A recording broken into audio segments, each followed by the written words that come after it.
Howdy Internet, Mike here. I'm currently in the process of downloading the video from the discussion that we had with the full Reel Geeks cast regarding the current dispute between Disney and Sony over Spider-Man. I'm not going to go into that a whole lot right now because, well, quite simply, everything you need to know about my views and opinions will be there. But I just figured while I'm waiting, it seems like as good a time as any to take a look at the recently released Star Wars Rise of Skywalker D23 special look. Now, spoiler warnings, of course.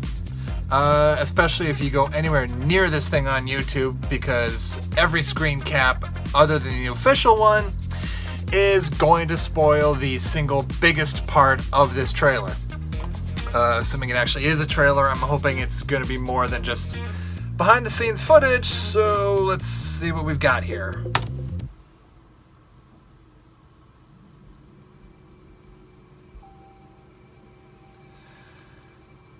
You ever notice how, like, all of these trailers, the traditional, okay. Yeah, please, just, I love the classic footage. I've seen this before, though, which is the thing. I want the new stuff.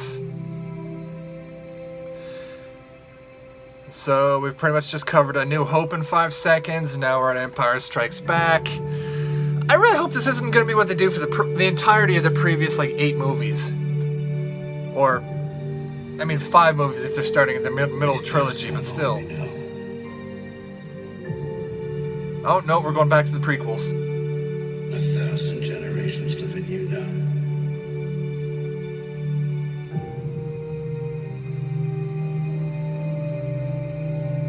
But this is your fight.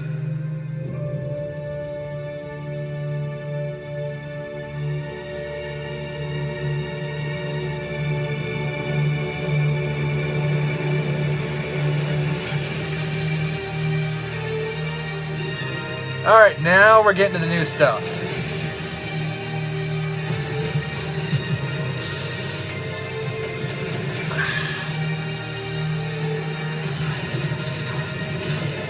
Okay, this red-bladed, or red-eyed 3PO rather? Okay, there I have questions. Yes, it's in.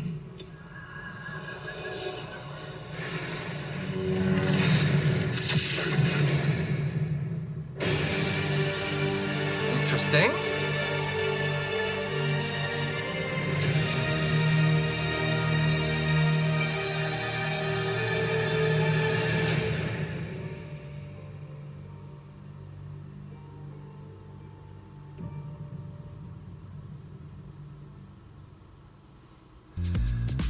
Now, of course, the big news-making thing here is Rey with the double-bladed, for lack of a better term, switchblade lightsaber.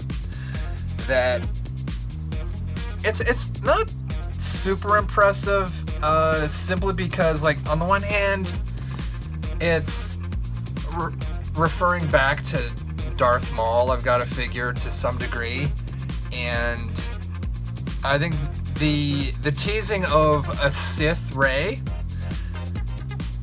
it again goes back to what I said in my reaction to the first trailer, how it almost seems like they're playing to the fanboys a little too much.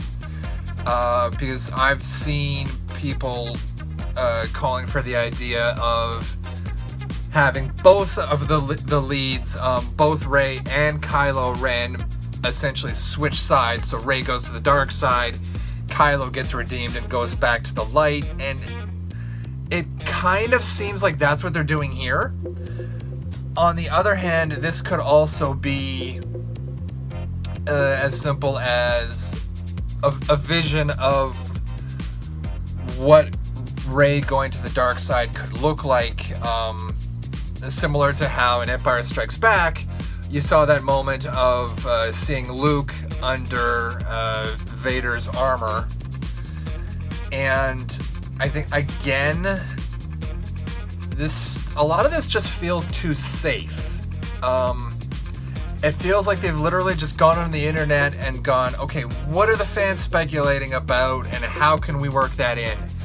Because I've seen calls for this for a long time, but at the same time, Rey with the double-bladed lightsaber, that makes actually perfect sense because, of course, she was predominantly using a staff before she picked up Luke's old lightsaber, which I thought was broken in episode 8, but that lightsaber seems to be back as well, or she built her own off screen, which is going to piss off a lot of internet man babies, let's just call them what they are. But with that, watch for the Spider-Man discussion, which will be coming probably shortly after this gets posted. And it's going to be probably the single longest B-roll we've ever done. But do keep in mind that I will be timestamping this thing, so if there are only certain sections of the controversy that you want to maybe be a little better informed about, don't worry, the video will have timestamps. You're not going to have to watch the whole thing. So that, I'll see you next time. Don't forget to hit those like and subscribe buttons, share this video with your friends, and drop us a line anytime you like.